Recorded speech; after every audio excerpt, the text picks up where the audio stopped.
Hello students, welcome to T point SSC economics class series में आपका स्वागत है। आज की क्लास में हम बैंकिंग अवेयरनेस का एक बहुत important topic banking regulating act 1949 discuss करने वाले हैं। बेसिकली आपको समझना होगा कि ये एक्ट है क्या, इसमें क्या सेक्शंस है, एक्ट में पढ़ने के लिए इंपॉर्टेंट क्या है। एक्ट में पढ़ने के लिए इंपॉर्टेंट है सेक्शन। एक्ट्स के अंदर धाराएं होती हैं जिनके अंदर प्रोविजंस होते हैं कि एक्चुअल में बैंक का मतलब क्या होता है, बैंक को कौन रेगुलेट क्या कर सकता है, क्या पर्पस होता है। तो वही सारा इसमें हमें समझना है। पहले तो आप नाम से ही समझो कि बैंकिंग रेगुलेटिंग एक्ट मतलब बैंक को रेगुलेट करने के लिए जो एक्ट पास किया गया, कब पास किया गया? 1949 में। उसी को हमने क्या नाम दिया? Banking regulating act 1949। इतना क्लियर है? अच्छा, बैंकिंग रेगुलेटिंग एक्ट 1949 की बात कर रहा हूं तो बैंकों को कौन कंट्रोल कर सकता है? भारत में दो तरह से बैंक हो सकते हैं, या तो एक सेंट्रल बैंक है और बाकी कमर्शियल बैंक है। तो कमर्शियल बैंक को कंट्रोल कौन करता है? सेंट्रल बैंक करता है, आरबीआई करता है। तो इस बैंकिंग रेगुलेटिंग एक्ट 1949 के अंदर जो हमें प्रोविजंस पढ़ने हैं, आपको कहीं ना कहीं किससे रिलेट होते मिलेंगे? आरबीआई से रिलेट होते मिलेंगे। तो शुरू करते हैं आज का सेशन, बैंकिंग रेगुलेटिंग एक्ट 1949। ठीक है। जब मैं बैंकिंग रेगुलेटिंग एक्ट की बात करूंगा तो यहाँ पे हम किसकी बात करेंगे? सेक्शंस की बात करेंगे। इस एक्ट में कंप्लीटली पढ़ने के लिए आपके लिए क्या है? सेक्शंस है। और हम इंपॉर्टेंट इंपॉर्टेंट सेक्शंस पर डिस्कशन करेंगे जो एग्जाम्स के लिए इंपॉर्टेंट है। शुरू करता हूं। देखो, फर्स्ट में तो वही है, डेफिनेशन है, सेकंड में टाइटल्स वगैरह हैं। तो स्टार्ट करेंगे। इंपॉर्टेंट जो हमारी सेक्शंस है वो है 5B से। What does 5B says? Section 5।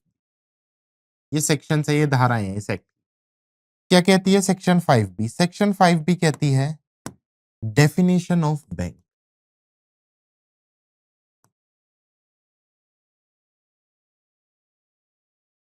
Bank की क्या डेफिनेशन होगी? बैंक की क्या डेफिनेशन होगी?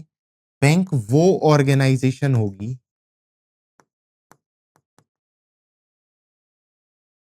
जो लैंडिंग के लिए काम करेगी, जो डिपॉजिट करेगी, जो लोन प्रोवाइड करेगी, जो क्रेडिट कार्ड देगी, जो चेक प्रोवाइड करेगी। ऐसी ऑर्गेनाइजेशन हमारी क्या कहलाएगी? बैंक कहलाएगी। देखो, हम बैंक और एनबीएफसी पढ़ते हैं। मैंने एक टर्म और आपको बताई हुई है कई बार, नॉन बैंकिंग फाइनेंशियल कंपनीज, जिसे हम किस नाम से जानते हैं? एनबीएफसी के नाम से जानते हैं। एनबीएफसी क्या होती हैं? एनबीएफसी वो ऑर्गेनाइजेशन होती हैं, या तो सिर्फ वो लेंडिंग करेंगे या डिपॉजिट करेंगे। तो बैंक और एनबीएफसी में क्या डिफरेंस है? यही डिफरेंस है कि बैंक लेंडिंग भी करते हैं और डिपॉजिट भी, यानी लोन भी प्रोवाइड करते हैं और पैसे डिपॉजिट भी। 5 भी समझ आया? सिंपल सी सेक्शन है। नेक्स्ट आ जाओ। Next is section 6। नेक्स्ट में किसकी बात कर रहा हूं? सेक्शन 6 की बात। अब सेक्शन 6 क्या कहता है? सेक्शन 6 कहता है इन्वॉल्वमेंट ऑफ बैंक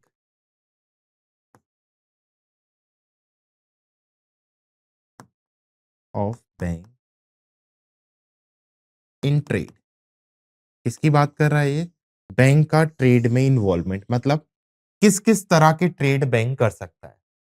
तो बैंक के लिए भी, अगर कोई बैंक ऑर्गेनाइजेशन है, उसके लिए भी कुछ कंडीशंस हैं जो आरबीआई के थ्रू बनाई गई हैं। वो हर बिजनेस में इन्वॉल्व नहीं हो सकता। आगे चल के जब हम सेक्शन 8 पढ़ेंगे तो उसमें देखेंगे prohibition of trade for banks. तो यहाँ पे मैं बात कर रहा हूँ involvement of bank in trade. तो बैंक की अगर मैं बात करूं तो यहाँ पर क्लियरली बताया गया है कि bank building construction, construction, cell purchase of building, इस तरह के उसमें हाँ बेसिकली हाँ ट्रेड में इन्वॉल्व हो सकता है। नेक्स्ट है सेक्शन 7। नेक्स्ट में किसकी बात कर रहा हूँ? 7 सेक्शन की बात कर रहा हूँ। 7 सेक्शन क्या कहती है? क्या इसका टाइटल है? 7 सेक्शन का टाइटल है बैंक, बैंकर और बैंक। अब इसका मतलब क्या है? 7 सेक्शन क्लियरली कहती है अगर कोई बैंक एस्टेब्लिश हुआ है तो उसके नाम में या तो बैंक होना चाहिए, या बैंकर होना चाहिए, या बैंकिंग होना चाहिए। इन टर्म्स के बिना वो बैंक नहीं कहलाएगा। जैसे आप कोई भी बैंक उठा लो, उसके साथ बैंक लगा होगा, HDFC bank, SBI, state bank of India, Punjab national bank. तो बैंक प्रॉपर्ली लगा होता है ना? या तो बैंक लगा होना चाहिए, बैंकर होना चाहिए, बैंकिंग। जैसे एलआईसी, लाइफ इंश्योरेंस कॉर्पोरेशन, क्या बैंक लगा है तो मैं उसे बैंक कह सकता हूं? नहीं कह सकता। तो जिनके साथ बैंक, बैंकर और बैंकिंग नहीं लगा होगा वो क्या नहीं कहलाएंगे? बैंक नहीं कहलाएंगे, यही बताती है सेक्शन 7 की किसी भी बैंक के लिए ये टर्म्स लगी होनी क्या है, का जरूरी है या कंपलसरी है।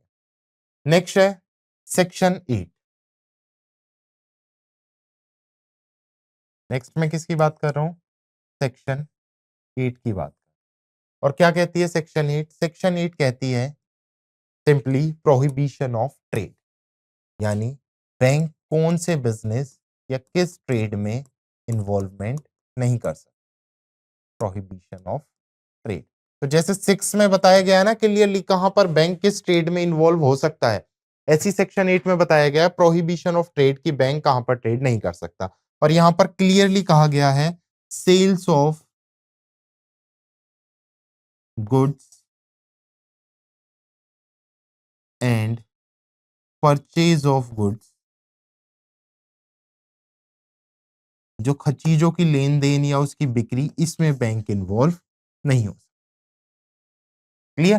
तो बैंकिंग रेगुलेटिंग एक्ट 1949 क्या देखा सबसे पहले, अभी हमने 4 सेक्शंस देखी है। सेक्शन 5 भी क्या कहती है, डेफिनेशन ऑफ बैंक की, बैंक की डेफिनेशन क्या होगी, जिसके अंदर बताया गया बेसिकली कि बैंक ये काम करेगा। सेक्शन 6 में कहा गया है कि बैंक किस किस ट्रेड में इन्वॉल्व होगा।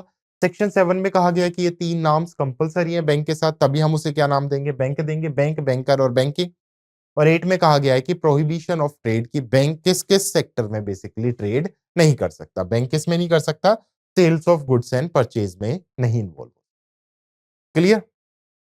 देखो एक बार स्क्रीनशॉट लो फिर आगे बढ़ते हैं। क्लियर है यहां तक?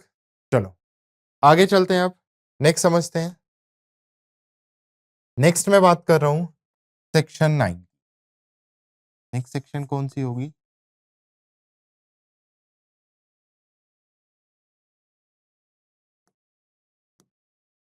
सेक्शन 9। क्या कहती है सेक्शन 9?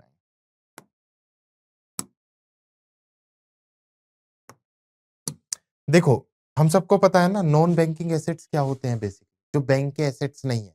अब बैंक के सबसे पहले तो आप लोग मुझे एसेट्स बता दो कि किसको मैं बैंक का एसेट्स बोलूंगा, कौन बैंक के एसेट्स कहलाएंगे। बैंक के लिए एसेट्स कौन से होते हैं, जो बैंक के लिए क्या प्रोवाइड कर रहे हैं, बेसिकली इनकम प्रोवाइड कर रहे हैं। और नॉन बैंकिंग एसेट्स कौन से हो गए, जो एक्चुअल में बैंक के एसेट्स। तो यहां पर बात कर रहा है सेक्शन 9 डिस्पोजल ऑफ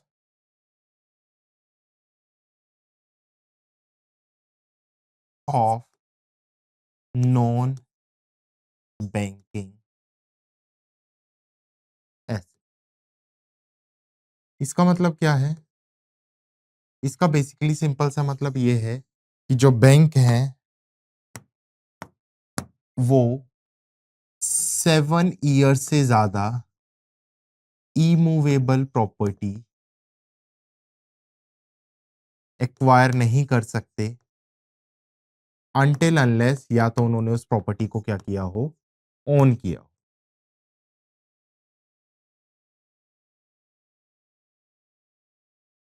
या तो उस प्रॉपर्टी को क्या किया हो उन्होंने, ओन किया हो। नेक्स्ट उसके अलावा आरबीआई के पास पावर है कि आरबीआई इस टेन्योर को 5 ईयर्स तक के लिए क्या कर सकती है, एक्सटेंड कर सकती है। तो ये आरबीआई के पास पावर है कि आरबीआई इस टेन्योर को 5 ईयर्स तक एक्सटेंड कर सकती है। नेक्स्ट सेक्शन 10 भी,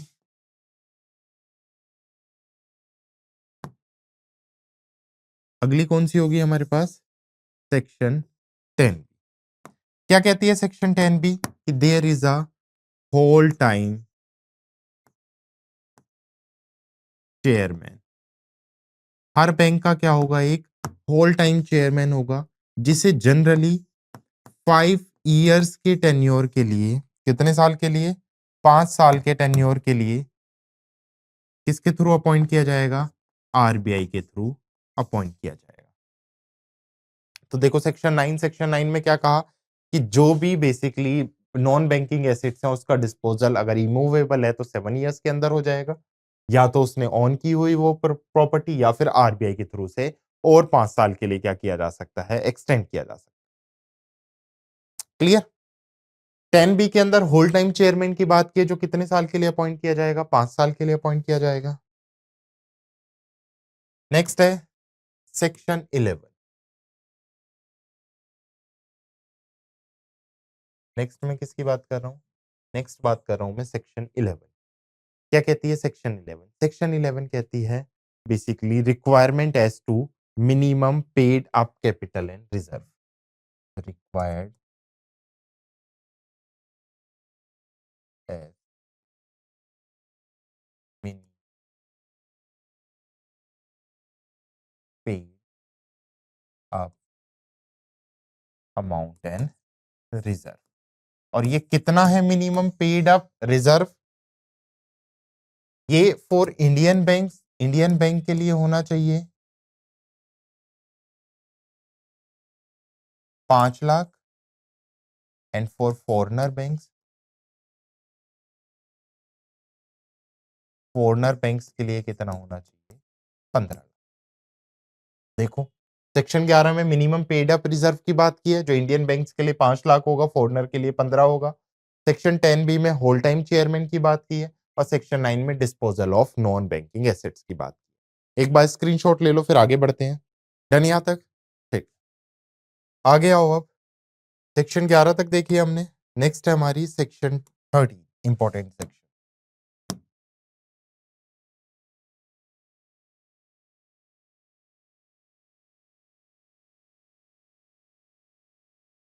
सेक्शन 13 क्या कहती है?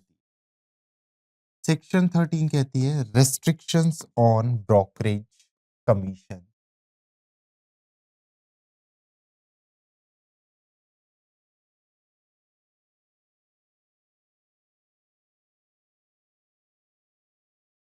Commission etcetera. इसका मतलब क्या है? बैंकों को रेस्ट्रिक्शंस, अब ऐसा तो है नहीं बैंक अपनी मर्जी से जितना चाहे बेसिकली उतना कमीशन ले सकते हैं, जितना चाहे उतना कमा सकते हैं। तो यहाँ पर बैंकों को क्या दी गई है? रेस्ट्रिक्शंस दी गई है कि वो पेड अप वैल्यू का मैक्सिमम 2.5%। पेड अप वैल्यू क्या है अभी वो मैं आगे समझाऊंगा। मैक्सिमम 2.5% तक शेयर ले सकते हैं, इससे ज्यादा नहीं। अब पेड अप वैल्यू क्या है? लेट्स सपोज करो किसी ऑर्गेनाइजेशन ने 50 करोड़ के शेयर्स जारी किए। अब उसमें से निकले कितने के? 20 करोड़ के निकले। तो पेड अप वैल्यू कितनी हो गई यहाँ पर? 20 करोड़। और अनपेड कितनी हो गई? अनपेड कितनी बची यहाँ पर? अनपेड बची फिर यहाँ पर 30 करोड़। तो यही बात की गई है नेक्स्ट सेक्शन 14 में। तो सेक्शन 14 क्या कहती है? सेक्शन 14 कहती है restrictions on the commission of unpaid value या अनपेड कैपिटल। मैं क्या लिख सकता हूं? और अनपेड कैपिटल। देखो 13 में क्या कहा गया? Restriction on brokerage commission etcetera. उन पे रेस्ट्रिक्शंस है। कितनी रेस्ट्रिक्शंस है? कि जो पेड अप वैल्यू है उसकी 2.5% मैक्सिमम बैंक ले सकता है, लेकिन जो अनपेड वैल्यू है उसके ऊपर बैंक कोई भी चार्ज नहीं लेगा। अब वो अनपेड है तो उसके ऊपर बैंक कैसे चार्ज ले सकता है? कैसे जस्टिफाई कर सकता है बैंक यहाँ पर? तो यहाँ पर क्या हो गया? अनपेड वैल्यू के ऊपर कोई भी बैंक चार्ज नहीं लेगा। क्लियर? नेक्स्ट यहीं पर देख लो सेक्शन 15।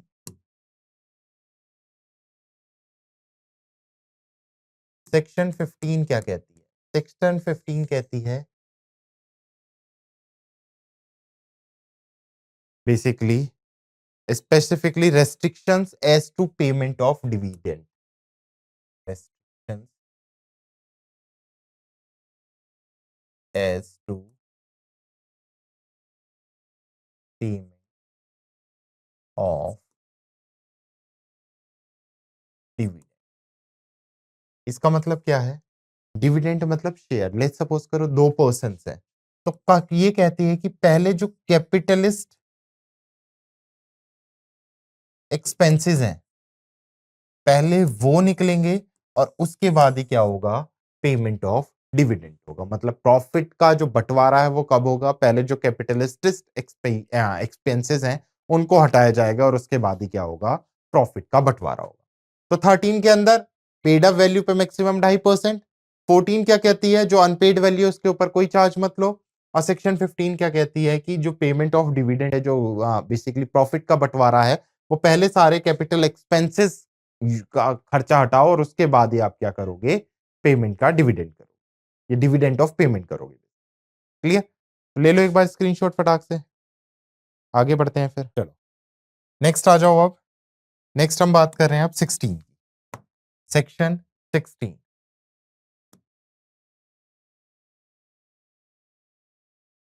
अब मैं किसकी बात कर रहा हूं, मैं बात कर रहा हूं सेक्शन 16। क्या कहती है सेक्शन 16? सेक्शन 16 कहती है नो कॉमन डायरेक्टर।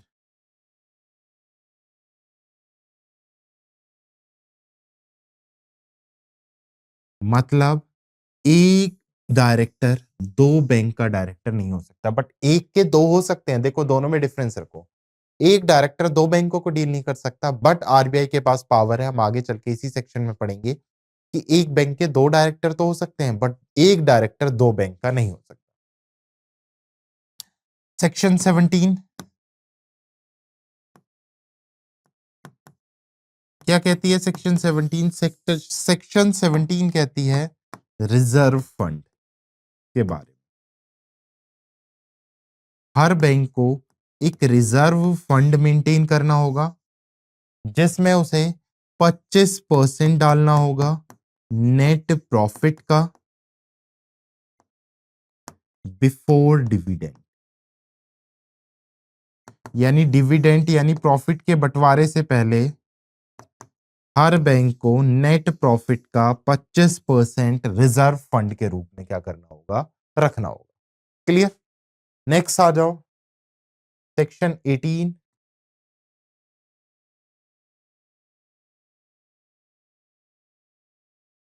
अच्छा, मैंने आप लोगों को मॉनेटरी पॉलिसी पढ़ाई है।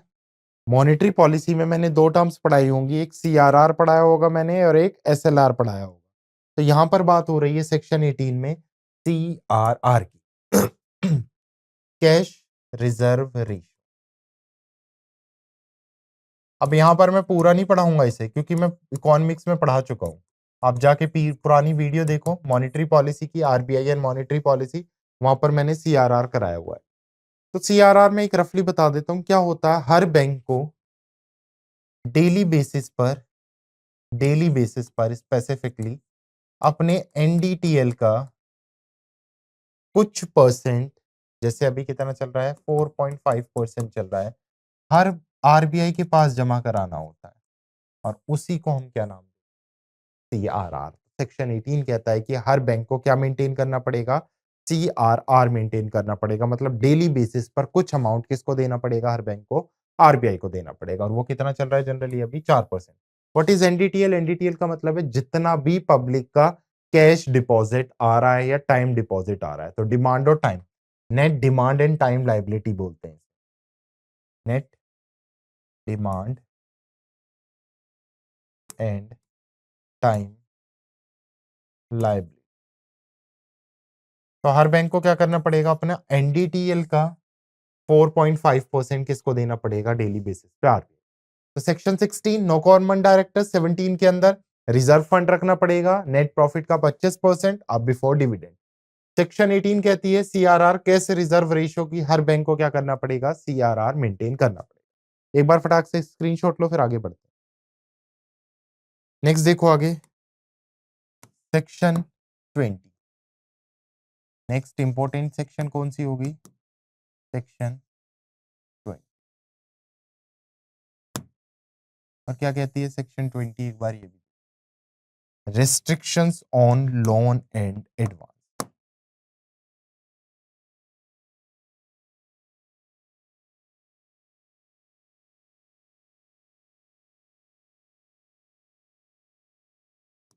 अब बैंकों को भी रेस्ट्रिक्शंस है कुछ लोन्स एंड एडवांस को लेकर।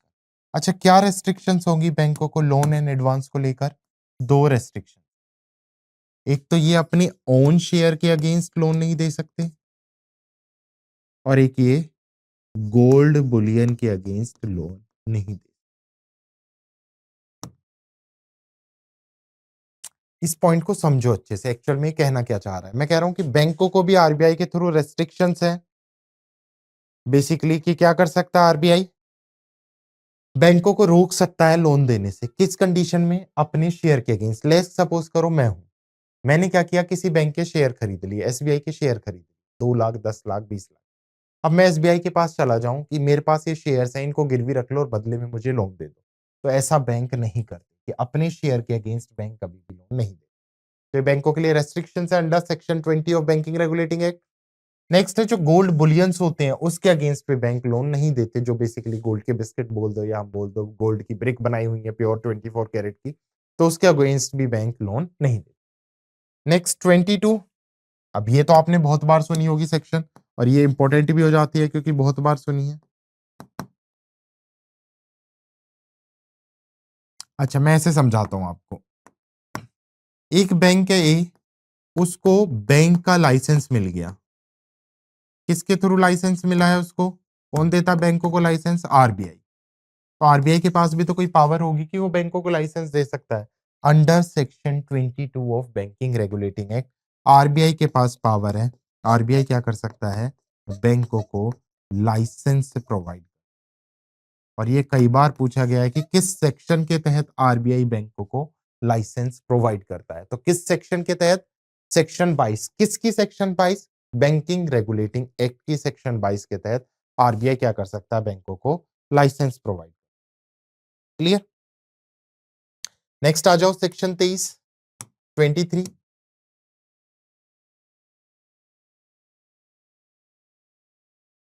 सेक्शन 23 क्या कहता है? सेक्शन 23 कहता है रेस्ट्रिक्शंस ऑन न्यू या एग्जिस्टिंग प्लेस। मतलब आरबीआई के पास पावर है कि कोई बैंक अपना कोई नई जगह पे ब्रांच ओपन करना चाह रहा है या एग्जिस्टिंग प्लेस पर ब्रांच ओपन करना चाह रहा है, तो आरबीआई उसे क्या कर सकता है? रोक सकता है। तो नई ब्रांच को ओपन करने के लिए क्या करना पड़ेगा आपको? परमिशन लेनी पड़ेगी। किससे? From RBI, reserve bank of India. तो हर बैंक को आरबीआई से परमिशन लेने की जरूरत है। क्लियर? देखो भाई एक बार, क्लियर यहां तक? चलो आगे बढ़ते हैं। अब नेक्स्ट बात करते हैं सेक्शन 24 की। किसकी बात कर रहा हूं? मैं बात कर रहा हूं सेक्शन 20। सेक्शन 20 क्या कहती है? सेक्शन 20, सेक्शन 24 कहती है maintain of SLR.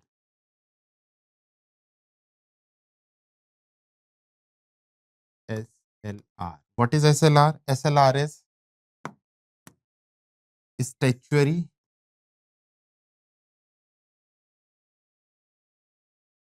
Liquidity ratio. Statutory liquidity ratio SLR की बात कर रहा है। अच्छा, एसएलआर है क्या?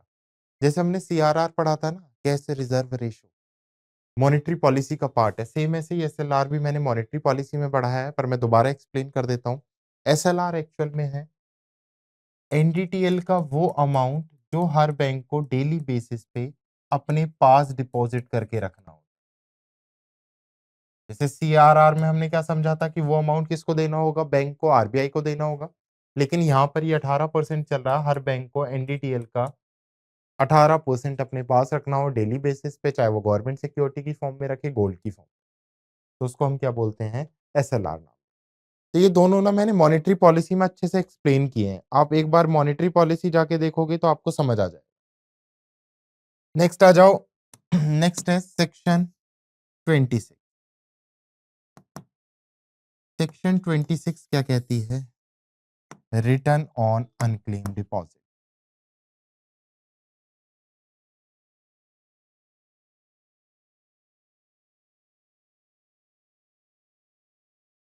रिटर्न ऑन अनक्लेम डिपॉजिट, इसका मतलब क्या है?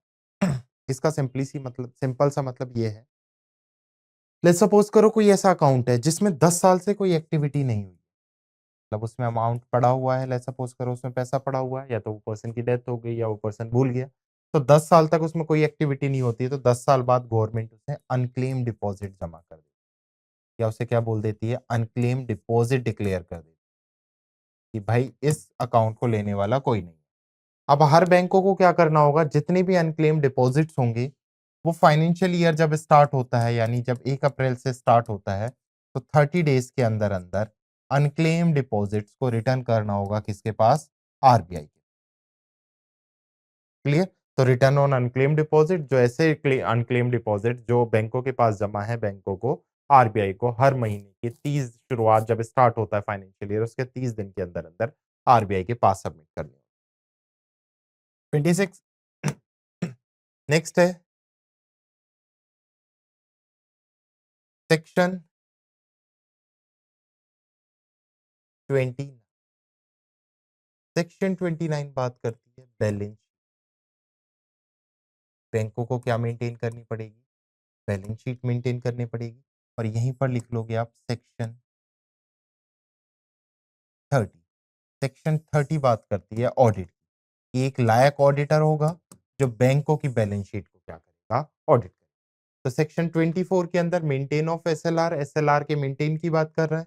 सेक्शन 26 में बात कर रहा है रिटर्न ऑन अनक्लेम डिपॉजिट्स की। सेक्शन 29 में बात कर रहा है बैलेंस शीट की। और सेक्शन 30 के अंदर किसकी बात हो रही है? ऑडिट की बात हो रही है कि एक पर्सन होगा, लायक पर्सन होगा जो क्या करेगा? बैंकों के लिए ऑडिट करेगा। क्लियर? स्क्रीनशॉट लो फटाक से, आगे चलते हैं। ठीक है। नेक्स्ट देखो, नेक्स्ट है सेक्शन 35। सेक्शन 35 बात करता है इंस्पेक्शन। अब किसके पास पावर होनी चाहिए इंस्पेक्शन की?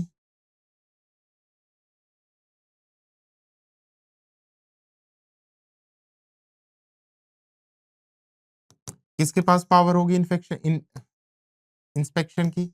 आरबीआई के पास पावर होगी ना। तो आरबीआई समय समय पर बैंकों में इंस्पेक्शन कर सकता है। नेक्स्ट है सेक्शन 36 ए जो बात करता है रिमूवल ऑफ अ पर्सन।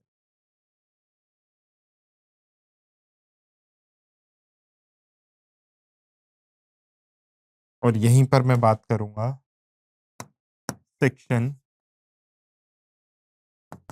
36 ए जो बात कर रहा है एडिशनल डायरेक्ट। अब ये तीनों में दोबारा से एक्सप्लेन कर। देखो, सेक्शन 35 क्या कहता है? सेक्शन 35 कहता है कि आरबीआई के पास पावर है, आरबीआई समय-समय पर क्या कर सकता है? इंस्पेक्शन कर सकता है बैंकों में आकर। सेक्शन 36 ए क्या कहता है? Removal of a person. अगर आरबीआई को लगता है कि किसी पर्सन को उस बैंक से रिमूव करना है, तो आरबीआई के पास पावर है कि आरबीआई उस पर्सन को क्या कर सकता है? रिमूव कर सकता है। सेक्शन 36 ए भी क्या कहता है? Additional director. देखो, हमने होल टाइम डायरेक्टर पढ़ा था 10th बी के अंदर। सेक्शन 10th बी में हमने देखा था ना कि एक होल टाइम डायरेक्टर आरबीआई के थ्रू क्या किया जा सकता है? अपॉइंट किया जा सकता है। बट सेक्शन 36 ए भी कहती है कि एडिशनल डायरेक्टर मतलब आरबीआई चाहे तो आरबीआई के पास पावर है कि आरबीआई कोई एडिशनल डायरेक्टर भी किसी बैंक में क्या कर सकता है? अपॉइंट कर सकता है। क्लियर? बताओ, कोई डाउट है? क्लियर? ओके। नेक्स्ट देखो, 45 जेड जो बात करता है टर्म डिपॉजिट एंड टाइम। किसकी बात कर रहा है? टाइम डिपॉजिट एंड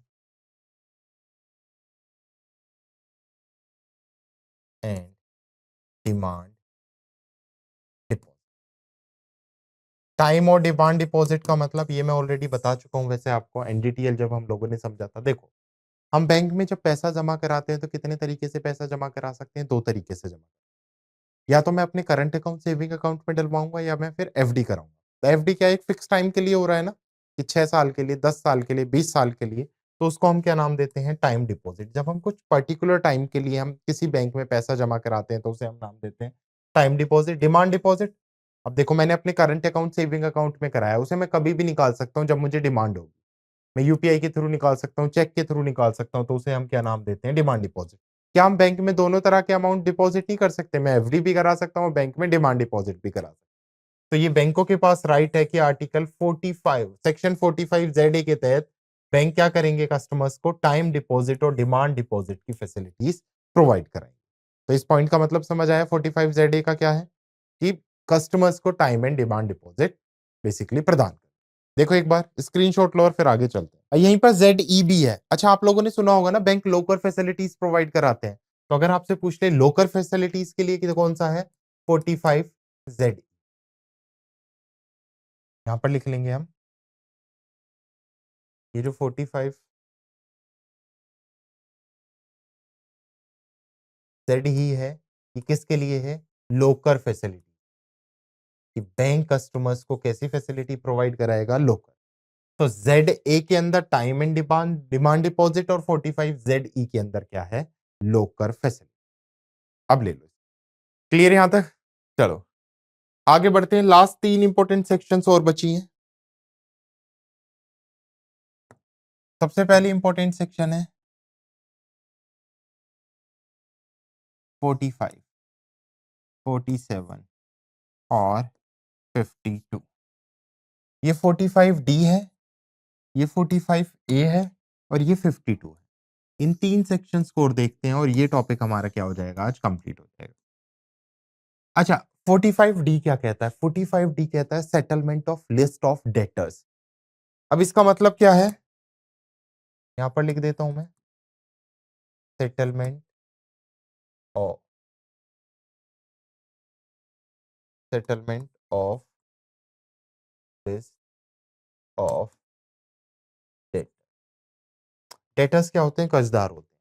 कई बार आपने जैसे क्रेडिट कार्ड लिया हो या आप फोन लेते हैं, पोस्ट पेड नंबर लेते हैं, तो अगर आप चुका नहीं पाते हैं तो बैंक आपसे सेटलमेंट करता है ना, कि एक काम करते हैं, हम ये लमसम अमाउंट रख लेते हैं, इस लमसम अमाउंट में हम सेटल कर लेते हैं। तो हर बैंक सेटलमेंट करता है, तो सेटलमेंट की लिस्ट बैंकों को किसको देनी होगी, आरबीआई के पास जमा करानी होगी। तो उसी की बात कर रहा है, settlement of list of debtors. जो डेटर्स हैं, जो कर्जदार हैं, उनके साथ जो आपने सेटलमेंट किया उसकी लिस्ट प्रोवाइड कराओगे आप आरबीआई को। नेक्स्ट 47 ई मोस्ट इंपोर्टेंट, आरबीआई के पास पावर है इसी सेक्शन के तहत कि आरबीआई क्या कर सकता है, बैंकों पर पेनल्टी इंपोज कर सकता है।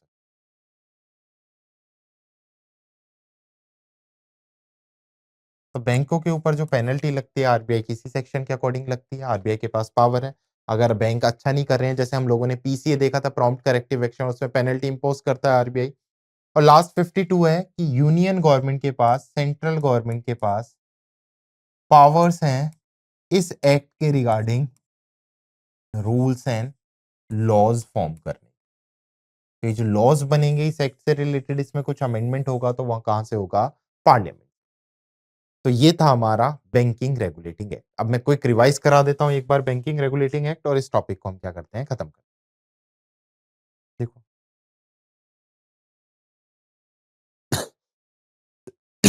सॉरी, बैंकिंग रेगुलेटिंग एक्ट 1949 हमने शुरुआत की थी 5B से। सबसे पहले तो डेट याद रखो, कई बार तो डेट भी पूछ ली जाती है। कहां से शुरुआत की थी हमने, 5B से की थी, जिसमें मैंने बताया था कि डेफिनेशन ऑफ बैंक बताया गया कि एक्चुअल में जो ऑर्गेनाइजेशन होगी वो lending, deposit, loan, cheque, credit card सब प्रोवाइड करेगी, उसे बैंक कहेंगे। नेक्स्ट सेक्शन 6 में हमने कहा था कि बैंक किस किस बिजनेस में इन्वॉल्व हो सकता है। 7 पे हमने लोगों ने देखा था कि बैंक के लिए कौन कौन सी टर्म चाहिए, बैंक, बैंकर, बैंकिंग। सेक्शन 8 में प्रोहिबिशन ऑफ ट्रेड, किस किस ट्रेड में बैंक इन्वॉल्व नहीं हो सकता। नेक्स्ट हम लोगों ने 9 में देखा था disposal of non banking asset, जो इमूवेबल प्रॉपर्टी है उनको बैंक कब तक डिस्पोजेबल करेगा। 10th बी के अंदर एक चेयरमैन होगा बैंक का, और सेक्शन 11 के अंदर मिनिमम पेड अप रिजर्व की बात की। सेक्शन 13 के अंदर रेस्ट्रिक्शंस थी ब्रोकरेज और उसके ऊपर कमीशन के ऊपर, और कितनी थी, ये पेड अप वैल्यू की 2.5%। 14 के अंदर हमने restrictions on commission on unpaid value पढ़ा था। और 15 के अंदर पेमेंट ऑफ डिविडेंड, की पहले सारे कैपिटल एक्सपेंसेस हटाने के बाद ही आप पेमेंट ऑफ डिविडेंड करोगे। उसके बाद 16 में कोई कॉमन डायरेक्टर नहीं होगा। 17 के अंदर रिजर्व फंड्स रखना पड़ेगा बैंकों को। 18 के अंदर हमने सीआरआर देखा था। उसके बाद नेक्स्ट में बात करूं तो 20 के अंदर रेस्ट्रिक्शंस ऑन लोन्स, किस पे, ऑन शेयर्स और गोल्ड बुलियंस। और 22 के अंदर हमने देखा था कि इसी के तहत बैंक, आरबीआई बैंकों को लाइसेंस प्रोवाइड करता है। और 23 में restrictions on new existing place. 24 में मेंटेन ऑफ एसएलआर, 26 में रिटर्न ऑन अनक्लेम्ड डिपॉजिट, 29 हमने देखा था। उसके साथ साथ 30 में ऑडिट, 35 में इंस्पेक्शन आरबीआई करेगा। 36 ए के अंदर रिमूवल ऑफ अ पर्सन है। 36 ए बी के अंदर एडिशनल डायरेक्टर भी आरबीआई अपॉइंट कर सकता है। उसके साथ-साथ यहाँ पर 2 हिडन है देखो 45 ज़ेड लॉकर की फैसिलिटी और ज़ेड के अंदर टाइम एंड डिमांड डिपॉज़िट की फैसिलिटी। और लास्ट हमने ये 3 देखी हैं 45 डी के अंदर settlement of list of debtors, 47 ए के अंदर आरबीआई पेनल्टी इंपोज़ करेगा और लास्ट है 52 के अंदर जिसमें यूनियन गवर्नमेंट के पास पावर है रूल्स बनाने के regarding to this act. Clear? तो ये था हमारा बैंकिंग रेगुलेटिंग एक्ट 1949 स्पेशली ये बैंक वालों के लिए काफ़ी इंपॉर्टेंट होता है। एसएससी वगैरह में तो इससे कम ही क्वेश्चन्स पूछे जाते हैं। डेट वगैरह पूछ लेता है कि ये कब एक्ट कब पास हुआ था या 1-2 बार सेक्शन वो वाली पूछी हुई किस सेक्शन के थ्रू आरबीआई लाइसेंस प्रोवाइड करता है। क्लियर? तो I hope you like the session.